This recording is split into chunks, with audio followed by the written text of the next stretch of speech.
दोस्तों नमस्कार, स्वागत, अभिनंदन। भारतीय संविधान एवं राज्य व्यवस्था के बारे में चर्चा कर रहे हैं। आज हम पढ़ेंगे मूल अधिकारों के बारे में। सबसे पहले बातचीत करते हैं कि मूल अधिकार का प्रावधान हमने किस देश से ग्रहण किया है। तो मूल अधिकार को जो प्रावधान है, ये प्रावधान हमने अमेरिका से ग्रहण किया है। अमेरिका के संविधान से हमने मूल अधिकारों का प्रावधानों को ग्रहण किया है। जिस प्रकार अमेरिका के संविधान में मूल अधिकार का प्रावधान है, उसी प्रकार भारतीय संविधान में भी मूल अधिकार का प्रावधान किया गया है। तो कहने का जो तात्पर्य यह है कि मूल अधिकार का प्रावधान हमने अमेरिका से ग्रहण किया है। इसी क्रम में बातचीत करें कि अगर आपने मूल अधिकार का प्रावधान भारतीय संविधान में किया है तो किस भाग में मूल अधिकार का प्रावधान किया है। जब हम भागों का अध्ययन करते हैं तो हमें पता चलता है कि भाग नंबर 3 में मूल अधिकार का प्रावधान किया गया है। भाग नंबर 3 को जब पढ़ते हैं तो उसमें मूल अधिकार के बारे में जानकारी मिलती है। इसी क्रम में बातचीत करें कि भारतीय संविधान के किन किन अनुच्छेदों में मूल अधिकार के बारे में जानकारी मिलती है। जब हम अनुच्छेद 12 से लेकर 35 तक अनुच्छेदों को पढ़ते हैं तो उसमें मूल अधिकार के बारे में हमें जानकारी मिलती है। तो प्रश्न ऐसे बन सकता है कि मूल अधिकार का प्रावधान किस भाग में किया गया है, तो भाग नंबर 3 हो जाएगा। मूल अधिकार का प्रावधान किन किन अनुच्छेदों में किया गया है, तो 12 से 35 हो जाएगा। अब पूछे कि मूल अधिकार कितने हैं, तो मूल संविधान में मूल अधिकारों की संख्या अलग थी, वर्तमान संविधान में मूल अधिकारों की संख्या अलग है। मूल संविधान में 7 मूल अधिकारों का प्रावधान किया गया था, लेकिन वर्तमान संविधान में 6 मूल अधिकारों का प्रावधान किया गया है। इसका मतलब ये हुआ कि एक मूल अधिकार को हमने हटा लिया है, और हटाया अधिकार है वो संपत्ति का अधिकार माना जाता है। संपत्ति के अधिकार को हमने 44वें संविधान संशोधन के माध्यम से हटाया था। तो जिस प्रकार हमने कुछ सामान्य जो जानकारी पढ़ी है, इसको अगर विस्तार पूर्वक लिखें और इसी क्रम में ऐसे ऐसी जानकारी अगर हम प्राप्त करें तो प्रतियोगिता परीक्षा में किसी भी प्रकार से कोई भी प्रश्न गलत नहीं होगा। तो कुछ बातों को लिख लेते हैं, इसी क्रम में आगे चर्चा करते रहेंगे। तो मूल अधिकार का प्रावधान हमने कहाँ से ग्रहण किया है। प्रावधान हमने ग्रहण किया है अमेरिका से। कहाँ से ग्रहण किया है? अमेरिका से। कोई बात नहीं, प्रावधान हमने ग्रहण कर लिया, और इन मूल अधिकार का जो हमने उल्लेख किया है वो कौन से भाग में किया है, तो भाग हो जाएगा 3। अगर इसी क्रम में अगर बात करें अनुच्छेदों की, तो अनुच्छेद का जिक्र करते हैं कि 12 से 35 तक मूल अधिकार के बारे में जानकारी बतलाता है। इसी क्रम में कहें कि मूल अधिकार मूल संविधान में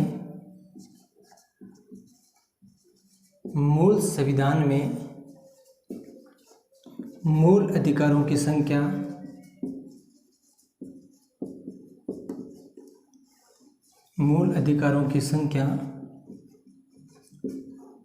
सात थी।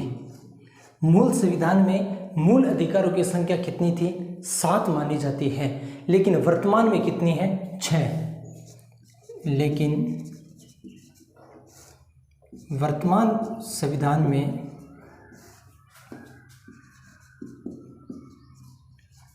भारतीय संविधान में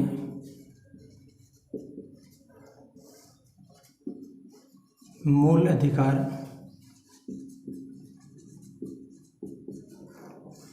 6 है। हटाया कौन सा है? तो ये हमने हटाया है 44वां संविधान संशोधन, 44वां संविधान संशोधन के माध्यम से संपत्ति के अधिकार को हटाया था। संपत्ति के अधिकार को हटाया था। कौन से पति के अधिकार को हटाया था? तो संपत्ति के अधिकार को हमने हटाया था। और किस संविधान संशोधन के माध्यम से हटाया? तो ये हमारा हो जाएगा 44वां संविधान संशोधन 1978। तो ये हमें जो सामान्य रूप से जो जानकारी मिली है मूल अधिकार के बारे में, उसके बारे में हमने चर्चा की है। हमने चर्चा किया है कि मूल अधिकार का प्रावधान हमने अमेरिका से ग्रहण किया है, जिसको हम भाग नंबर 3 में रखा है। भाग नंबर 3 के बारे में पढ़ते हैं तो उसमें जानकारी मिलती है मूल अधिकारों के बारे में।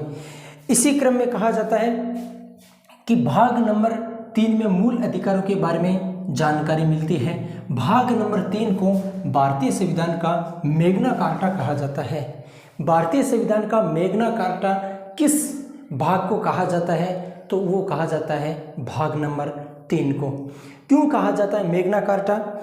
1215 में इंग्लैंड के राजा ने 1215 में इंग्लैंड के राजा ने इंग्लैंड की जनता को अधिकार दिए थे, उसे मैग्ना कार्टा की संज्ञा दी और यही हमें अधिकार मिले हैं, इसको हम मैग्ना कार्टा कहते हैं। तो प्रश्न ऐसे बन सकता है कि भारतीय संविधान का मैग्ना कार्टा किसे कहते हैं? तो भारतीय संविधान का मैग्ना कार्टा भाग नंबर 3 को कहते हैं। भाग नंबर 3 में मूल अधिकार का प्रावधान किया गया है, मूल अधिकार का उल्लेख किया गया है, इसलिए भाग नंबर 3 को भारतीय संविधान का मैग्ना कार्टा कहा जाता है। तो भाग नंबर 3 को क्या कहा जाता है? भारतीय संविधान का मैग्ना कार्टा। भारतीय संविधान का मैग्ना कार्टा किसे कहा जाता है? तो भाग नंबर 3 को कहा जाता है। मैग्ना कार्टा क्या है? तो 1215 में इंग्लैंड के राजा ने इंग्लैंड की जनता को जो अधिकार दिए उसे मैग्ना कार्टा की संज्ञा दी जाती है। तो ये जो सामान्य जो जानकारी है, यहाँ से प्रश्न बन सकता है, बनने की संभावना है और बना हुआ भी है, इसलिए हमने ये चर्चा की है। अब हम बातचीत करेंगे कि ये जो मूल अधिकार है इसके बारे में सामान्य परिचय के अलावा अब हम पढ़ेंगे कि मूल अधिकार को भारतीय संविधान में जोड़ने के पीछे क्या रणनीति थी। ये किसने सलाह दी कि भारतीय संविधान में मूल अधिकारों को जोड़ा जाए? जब आपको पता है कि कैबिनेट मिशन भारत आया 1946 में, कैबिनेट मिशन 1946 में भारत आया, इसने एक सुझाव दिया। इसने सुझाव दिया कि आप एक कमेटी का गठन करें और उस कमेटी को एक काम दें जो मूल अधिकार व अल्पसंख्यक अधिकारों के बारे में चर्चा करेगी। इन्होंने क्या किया? एक सुझाव दिया और ये सुझाव दिया कैबिनेट मिशन ने सुझाव दिया कि आप एक काम करें, मूल अधिकार व अल्पसंख्यक अधिकारों के लिए एक कमेटी का गठन करें। तो भारतीय जो संविधान सभा के जो लोग थे, इन्होंने सरदार वल्लभ भाई पटेल की अध्यक्षता में एक परामर्शदात्री का गठन किया। परामर्शदात्री का गठन किया, किसकी अध्यक्षता में किया गया? तो परामर्शदात्री समिति का गठन किया गया सरदार वल्लभ भाई पटेल की अध्यक्षता में। इसके साथ में एक उप समिति बनाई गई थी जिसको कहते हैं जेपी कृपलानी की अध्यक्षता में मूल अधिकार की उप समिति बनाई गई थी। एक आपने नाम सुना होगा एच.सी. मुखर्जी की अध्यक्षता में मूल अपने अल्पसंख्यक अधिकारों के लिए एक उप समिति बनाई गई थी। कहने का मतलब यह है कि कैबिनेट मिशन ने सुझाव दिया कि आप एक काम करें कि मूल अधिकार व अल्पसंख्यक अधिकारों के लिए एक समिति का गठन कीजिए और सरदार वल्लभ भाई पटेल की अध्यक्षता में परामर्शदात्री समिति का गठन किया गया। परामर्शदात्री का समिति का गठन किसकी अध्यक्षता में किया गया? सरदार वल्लभ भाई पटेल की अध्यक्षता में। साथ में एक 2 उप समितियां बनाई गई थी। मूल अधिकार की उप समिति का अध्यक्ष बनाया गया था जेपी कृपलानी को और एच.सी. मुखर्जी को अध्यक्ष बनाया गया था अल्पसंख्यक मूल अधिकार की उप समिति का।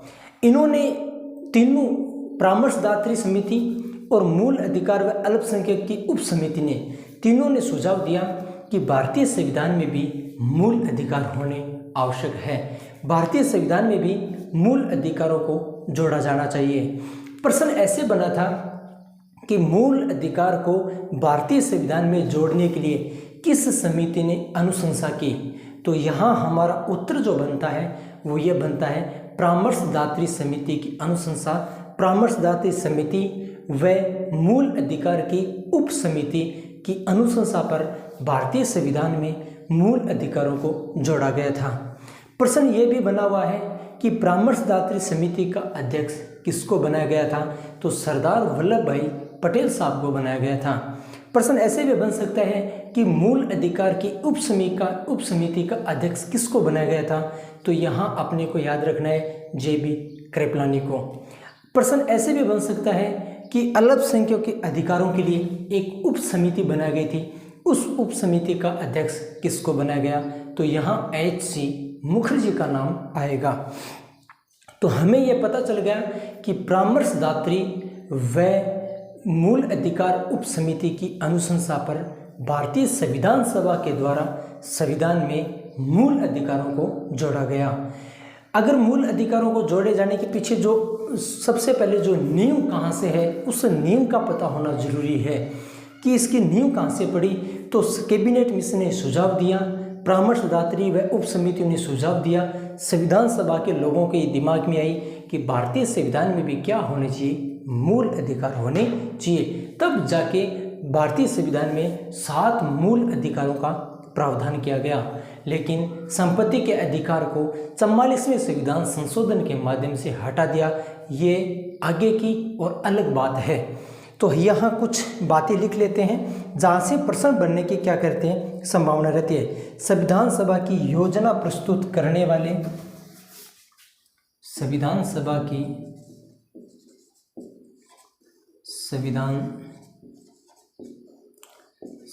की योजना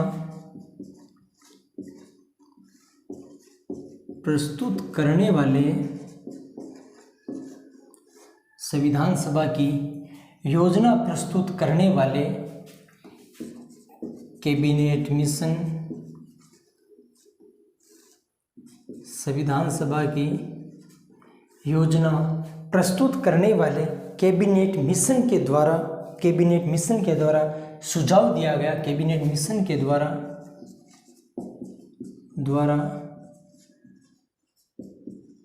सुझाव दिया गया कि, किसने सुझाव दिया, कैबिनेट मिशन के द्वारा सुझाव दिया गया कि मूल अधिकार व अल्पसंख्यक अधिकारों की, मूल अधिकार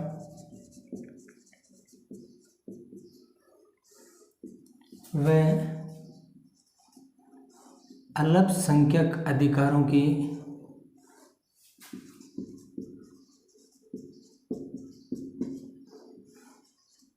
मूल अधिकार व अल्पसंख्यक अधिकारों की अनुशंसा के लिए एक समिति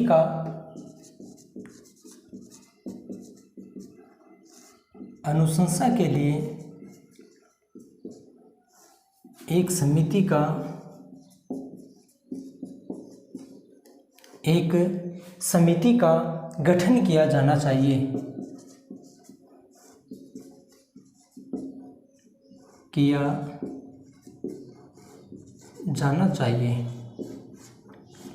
ये सलाह कौन देता है? संविधान सभा की योजना प्रस्तुत करने वाले कैबिनेट मिशन ने यह सलाह दी कि मूल अधिकार व अल्पसंख्यक अधिकारों की अनुशंसा के लिए एक समिति का गठन किया जाना चाहिए। संविधान सभा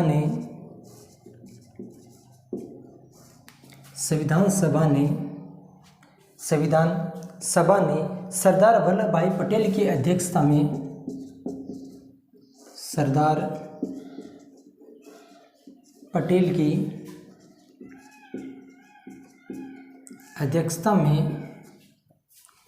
एक परामर्शदात्री समिति का गठन किया। परामर्शदात्री समिति का गठन किया। किसका गठन किया? परामर्शदात्री समिति का गठन किया और जे.बी. कृपलानी की अध्यक्षता में जे.बी. कृपलानी की अध्यक्षता में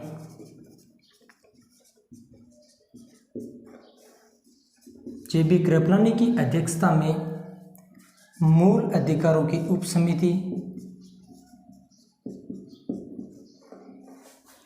मूल अधिकारों की उपसमिति व एच.सी. मुखर्जी की अध्यक्षता में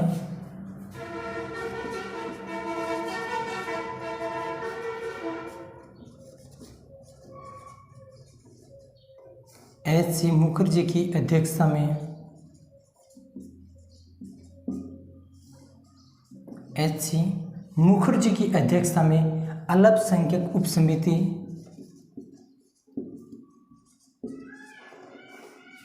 अल्पसंख्यक अधिकार की उपसमिति का गठन किया गया।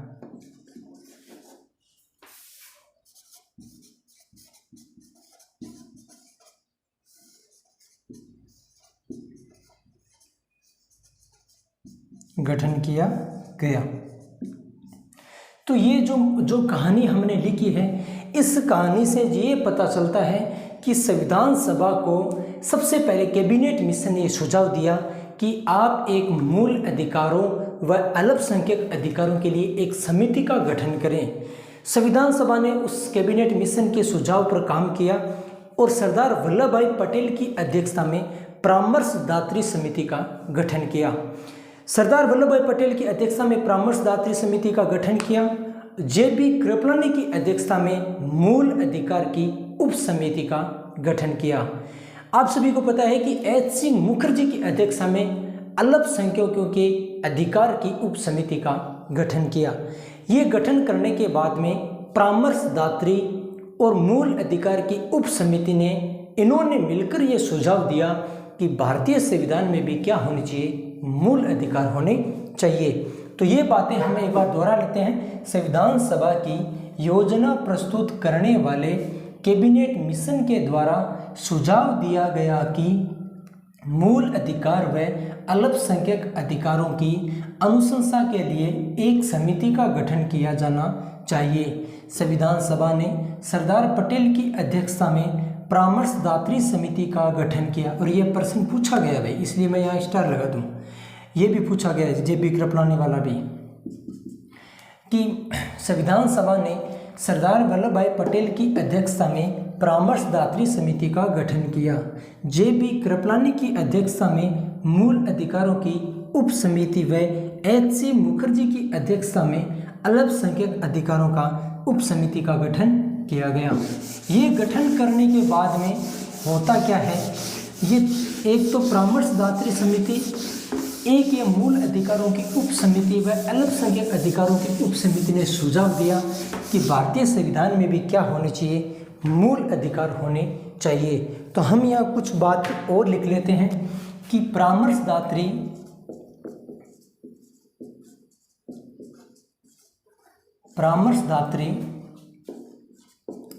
समिति, और इस परामर्शदात्री समिति के अध्यक्ष कौन थे, सरदार वल्लभ भाई पटेल।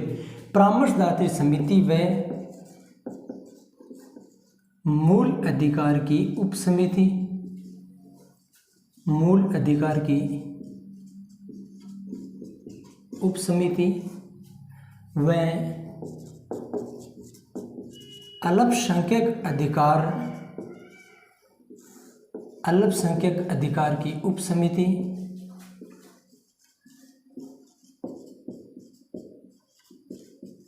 अल्पसंख्यक अधिकार की उप समिति की अनुशंसा पर भारतीय संविधान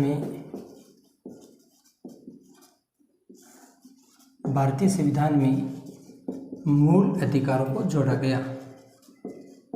भारतीय संविधान में मूल अधिकारों को जोड़ा गया। तो ये बनी ना बात कि किसने सलाह दी, परामर्शदात्री, इसके सरदार पटेल अध्यक्ष थे, और मूल अधिकार की उप समिति इसके जे.पी. कृपलानी अध्यक्ष थे और अल्पसंख्यक अधिकार की उप समिति एच.सी. मुखर्जी अध्यक्ष थे। इन्होंने एक सलाह दी और इस सलाह पर काम करते हुए भारतीय संविधान सभा द्वारा भारतीय संविधान में मूल अधिकारों को जोड़ा गया। इसी क्रम में हम बातचीत करें कि भारतीय संविधान के जो मूल अधिकार है उसका प्रावधान किस अनुच्छेदों में किया गया है, तो हमें पता चलता है कि भारतीय संविधान का जो मूल अधिकार है वो अनुच्छेद 12 से लेकर 35 तक अनुच्छेदों में विवरण मिलता है।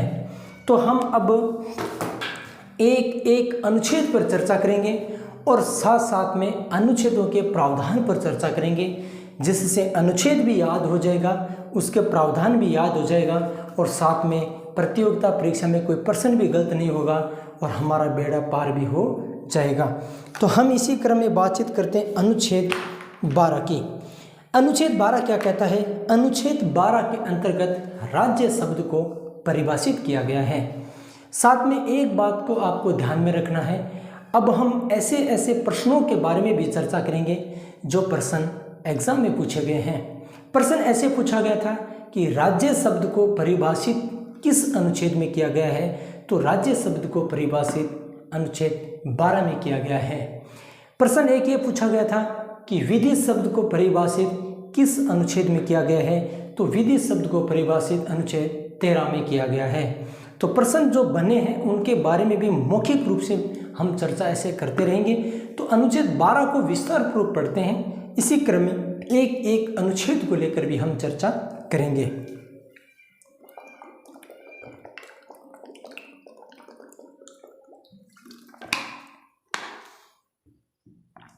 तो हम ये कह रहे हैं कि राज्य शब्द को परिभाषित भारतीय संविधान के किस अनुच्छेद में किया गया है, तो राज्य शब्द को परिभाषित भारतीय संविधान के अनुच्छेद 12 में किया गया है। राज्य शब्द को परिभाषित करने के पीछे जो कारण थे वो ये थे कि जो ये मूल अधिकार है वो हमें राज्य के विरुद्ध मिलते हैं, ये राज्य के विरुद्ध प्राप्त होते हैं, इसलिए हमें राज्य शब्द को परिभाषित हमें ध्यान रखना है कि राज्य शब्द को जो परिभाषित किया गया इसके पीछे जो कारण है वो ये है कि मूल अधिकार राज्य के विरुद्ध प्राप्त होते हैं। इसी क्रम में यह कहें कि राज्य शब्द की परिभाषा में कौन कौन शामिल है और राज्य शब्द की परिभाषा में कौन कौन शामिल नहीं है। मैं एक सरकारी अध्यापक हूँ, मेरी संस्था राज्य सरकार की परिभाषा में शामिल है, क्योंकि मुझे जो सैलरी मिलती है वो राज्य सरकार देती है। मेरी संस्था में जो खर्चा होता है, संस्था में जो वित्तीय सहायता प्राप्त होती है वो राज्य सरकार की परिभाषा में शामिल आती है। लेकिन मैं एक मेरी निजी कोचिंग संस्थान में पढ़ाता हूँ, ये राज्य सरकार की परिभाषा में शामिल नहीं है, क्योंकि इस कोचिंग में समस्त जो खर्चा होता है वो मैं मेरी आय से करता हूँ, मैं खुद करता हूँ, मैं स्वयं करता हूँ। इसमें न तो केंद्र सरकार का योगदान है, न राज्य सरकार का योगदान है, न स्थानीय निकाय सरकारों का योगदान है। लेकिन हमारा जो प्रश्न है वो कोचिंग संस्थान का नहीं है, हमारा प्रश्न ये है कि राज्य शब्द की परिभाषा में कौन शामिल है या नहीं है। अगर किसी संस्थान की स्थापना सरकार करती है या सरकार के द्वारा उसमें वित्तीय अनुदान दिया जाता है तो वो संस्था राज्य सरकार की परिभाषा में शामिल है।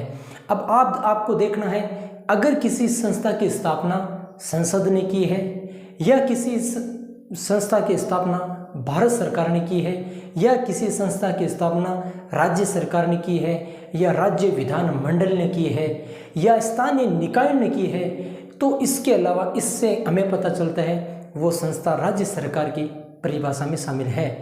आपने कहा कि एक संस्थान है वो न तो सरकार ने स्थापित की है न सरकार के द्वारा स्थापित की गई है, लेकिन उसमें जो वित्तीय जो अनुदान दिया जाता है वो सरकार देती है। इसका मतलब यह है कि वो संस्था राज्य सरकार की परिभाषा में शामिल है। तो हमें यह पता चला कि राज्य शब्द को परिभाषित करने वाला अनुच्छेद है अनुच्छेद 12। अनुच्छेद 12 में ही राज्य शब्द को परिभाषित किया गया है। इसके अलावा दूसरी बात हमें ये पता चली कि राज्य शब्द को परिभाषित करने के पीछे जो कारण है वो ये है कि मूल अधिकार हमें राज्य के विरुद्ध प्राप्त होते हैं। इसी क्रम में बातचीत करें कि राज्य शब्द में कौन कौन शामिल है, तो राज्य शब्द में शामिल हमें पता चला कि कोई संस्थान है जिसकी स्थापना संसद ने की है। संसद में आपको पता है लोकसभा, राज्यसभा व राष्ट्रपति शामिल है। या किसी संस्था की स्थापना भारत सरकार ने की है, या राज्य सरकार ने की है, या राज्य विधानमंडल ने की है, या स्थानीय निकाय ने की है, या सरकार द्वारा वित्तीय सहायता प्राप्त करती है, तो वो संस्था राज्य सरकार की, राज्य शब्द की परिभाषा में शामिल है। तो ये प्रश्न जो बनने के पीछे जो कारण है वो ये है कि राज्य शब्द में इसलिए परिभाषित किया गया है कि मूल अधिकार हमें राज्य के विरुद्ध प्राप्त होते हैं। तो कुछ बातों को हम यहाँ लिख लेते हैं, उसके बाद में हम चर्चा करेंगे अनुच्छेद 13 की।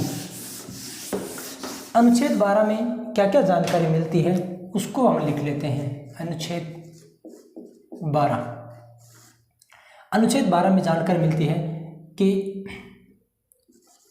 इसमें मतलब अनुच्छेद 12 में राज्य शब्द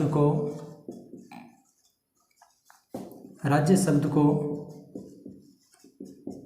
परिभाषित किया गया है। राज्य शब्द को परिभाषित किया गया है, वो किस अनुच्छेद में किया गया है? तो राज्य शब्द को परिभाषित अनुच्छेद 12 में किया गया है। राज्य शब्द में परिभाषा में कौन कौन शामिल है? अभी हम यहाँ एक चीज़ ये भी लिख लेते हैं, क्योंकि मूल अधिकार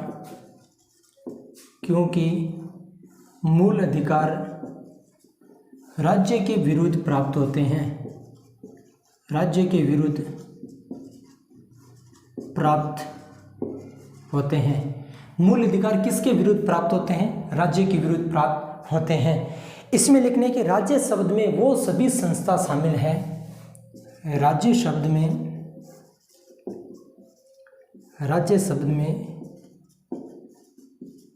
वो सभी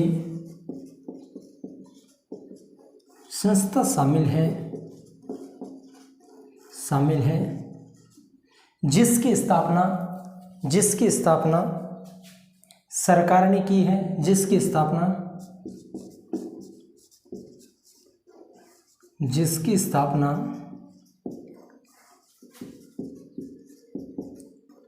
सरकार ने की है,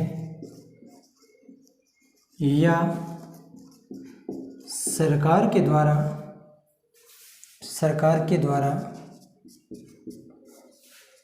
वित्तीय अनुदान प्राप्त करता है, वित्तीय अनुदान प्राप्त होता है। अब हम लिखेंगे सरकार का मतलब होता है चाहे वो राज्य सरकार हो या वो केंद्र सरकार हो या स्थानीय सरकार हो, तो ये जिसकी स्थापना या तो की है भारत सरकार या संसद, भारत सरकार या राज्य सरकार, जिसकी स्थापना की वो संसद या राज्य विधानमंडल,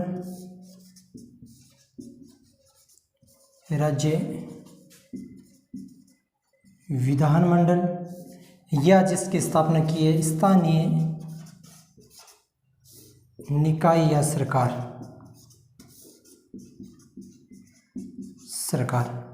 ये हमारा है अनुच्छेद 12। अनुच्छेद 12 में किस शब्द को परिभाषित किया गया है? तो इसमें हमारा उत्तर हो जाएगा अनुच्छेद 12 में राज्य शब्द को परिभाषित किया है। अनुच्छेद 12 में राज्य शब्द को परिभाषित किया है। राज्य शब्द हमें मूल अधिकार, राज्य के विरुद्ध मूल अधिकार प्राप्त होते हैं। और राज्य शब्द में कौन कौन शामिल हैं? वे सभी संस्थाएं जिसकी स्थापना सरकार ने की है या सरकार के द्वारा उसमें वित्तीय सहायता प्राप्त होती है। सरकार का मतलब होता है राज्य सरकार हो, चाहे केंद्र सरकार हो, चाहे संसद के द्वारा हो या राज्य विधानमंडल के द्वारा हो या स्थानीय निकाय या स्थानीय सरकार हो। इसका मतलब ये हमारा अनुच्छेद हो गया अनुच्छेद 12। इसी क्रम में अगर बातचीत करें अनुच्छेद 13 के बारे में, तो अनुच्छेद 13 के बारे में क्या क्या जानकारी मिलती है इसके बारे में चर्चा कर लेते हैं। अनुच्छेद 13 के बारे में जानकारी मिलती है कि संविधान लागू अनुच्छेद 13 में अनुच्छेद 13(1), अनुच्छेद 13(2), अनुच्छेद 13(3) के बारे में अध्ययन करेंगे। अनुच्छेद 13(1) ये कहता है कि संविधान लागू होने से पहले की कोई विधि हो और वर्तमान संविधान लागू होने के बाद में उस विधि को और वर्तमान संविधान के बीच में मेल जोल नहीं खा रहा है, तो पहले वाली विधि शून्य घोषित हो जाएगी। मेरी बात को मैं पुनः दोहराता हूँ, मैं ये कह रहा हूँ संविधान लागू होने से पहले कोई ऐसी विधि बनाई गई हो जो वर्तमान संविधान के साथ में मेल जोल नहीं खा रही हो, वर्तमान संविधान के साथ में असंगत हो, तो पहले जो विधि बनाई गई है वो शून्य घोषित हो जाएगी। संविधान के अनुच्छेद 13(2) ये कहता है कि संविधान लागू होने के बाद में ऐसी कोई भी विधि, ऐसा कोई भी कानून नहीं बनाया जाएगा जो वर्तमान संविधान के साथ में असंगत हो, मेलजोल नहीं खा रहा हो। अगर ऐसा कानून या ऐसी विधि आपने बना ली है तो वो भी शून्य घोषित हो जाएगी। 13(1) तो ये कहता है कि संविधान लागू होने के पहले भी कोई ऐसी विधि हो जो वर्तमान संविधान के साथ में मेलजोल नहीं खा रही है तो वो शून्य घोषित हो जाएगी। 13(2) ये कह रहे हैं कि संविधान लागू होने के बाद में भी ऐसी कोई विधि नहीं बनाई जाएगी जो वर्तमान संविधान के साथ में मेलजोल नहीं खाती हो, असंगत हो, बेमेल हो, तो उसको क्या किया जाता है, शून्य घोषित किया जाता है। अनुच्छेद 13(3) ये कहता है कि उस अनुच्छेद 13(3) में विधि शब्द को परिभाषित किया गया है। जिस प्रकार राज्य शब्द को परिभाषित अनुच्छेद 12 में किया गया है उसी प्रकार विधि शब्द को परिभाषित अनुच्छेद 13 में किया गया है। अनुच्छेद 13 में विधि शब्द को परिभाषित किया गया है। विधि में कौन कौन शामिल है इसके बारे में चर्चा करने से पहले अनुच्छेद 13 के अनुच्छेद 13(1) व अनुच्छेद 13(2) के बारे में चर्चा कर लेते हैं, एक बार लिख लेते हैं ताकि आपको अच्छे से समझ में आ जाए।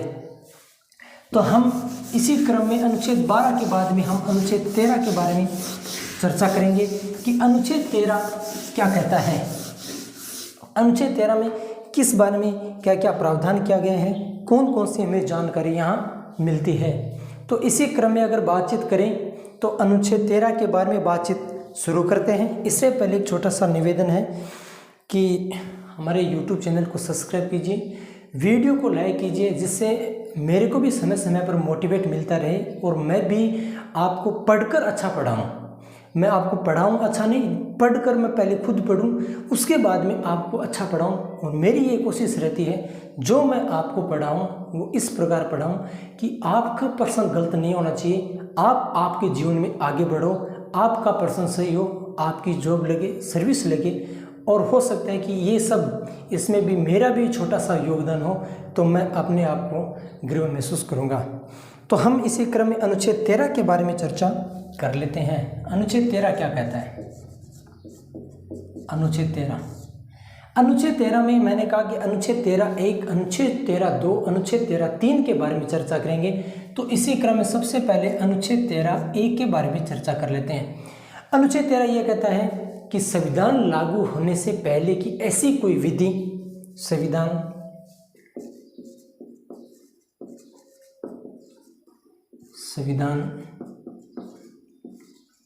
लागू होने से पहले की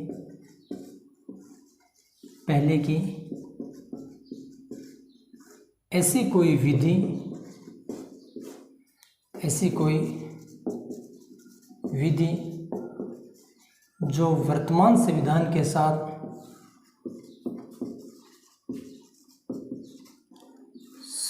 के साथ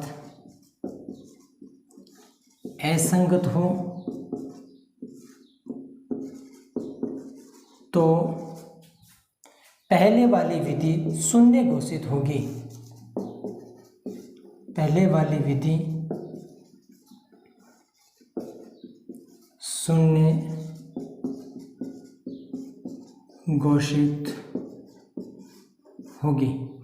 हमने कहा कि संविधान लागू होने से पहले की कोई ऐसी कोई विधि हो जो वर्तमान संविधान के साथ में असंगत हो तो वो क्या हो जाएगी, शून्य घोषित हो जाएगी। ये 13 अनुच्छेद 13(1) कहता है। अनुच्छेद 13(2) ये कहता है संविधान लागू होने के बाद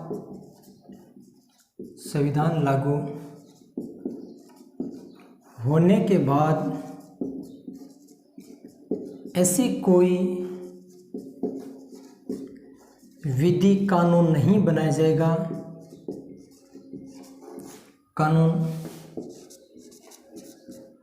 बनाया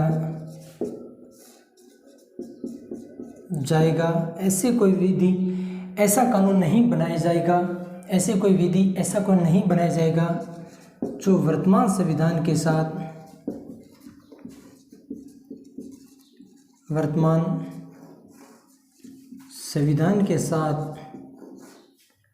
असंगत हो, वर्तमान संविधान के साथ में असंगत हो। संविधान लागू होने के बाद ऐसे कोई विधि या कानून नहीं बनाया जाएगा जो वर्तमान संविधान के साथ असंगत हो, और अगर ऐसी विधि बनाई गई हो,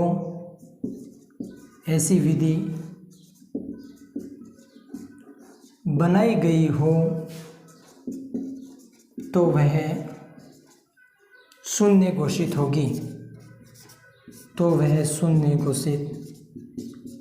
होगी। ये हमने अनुच्छेद 13(1) व अनुच्छेद 13(2) के बारे में चर्चा की है। अनुच्छेद 13(1) तो ये कहता है कि ऐसी कोई विधि जो संविधान लागू होने से पहले की है और वर्तमान संविधान के साथ में असंगत है तो वह शून्य घोषित होगी।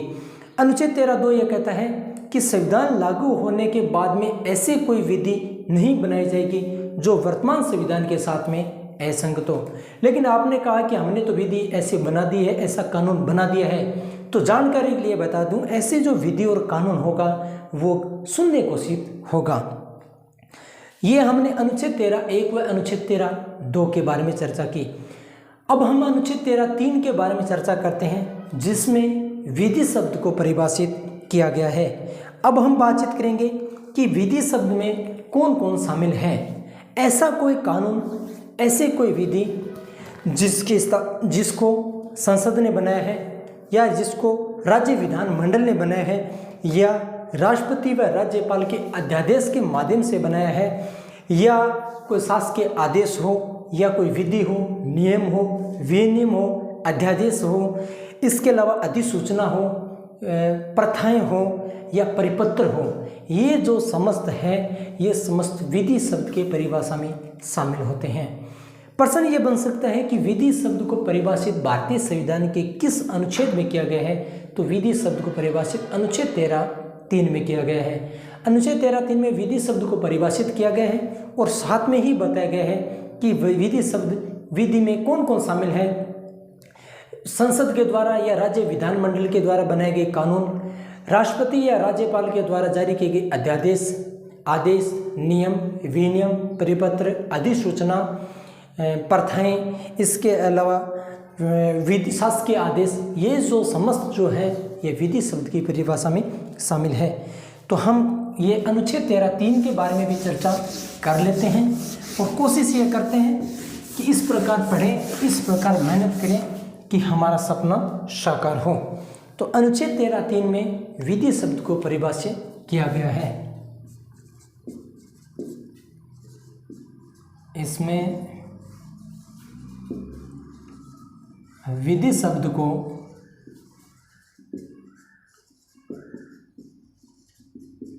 परिभाषित किया गया है। विधि शब्द को परिभाषित अनुच्छेद 13(3) में किया गया है। इसमें हम पढ़ेंगे कि संसद अथवा राज्य विधानमंडल के द्वारा बनाया गया कानून, संसद या राज्य विधानमंडल के द्वारा बनाया गया कानून, संसद या राज्य विधानमंडल के द्वारा बनाया गया कानून। अध्यादेश कौन जारी करता है भाई? राज्यपाल करता है, वह राष्ट्रपति करता है। राज्यपाल व राष्ट्रपति के द्वारा जारी अध्यादेश, द्वारा जारी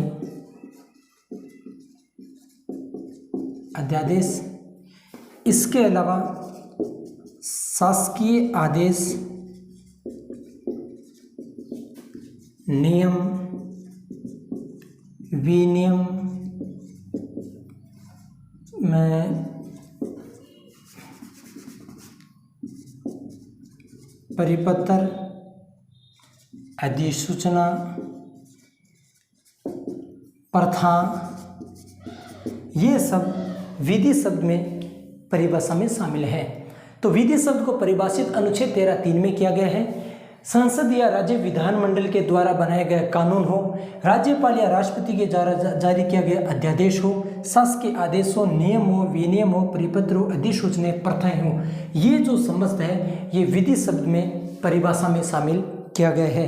ये हमारे जो सामान्य रूप से जानकारी अनुच्छेद 13 और अनुच्छेद 12 के बारे में चर्चा की है।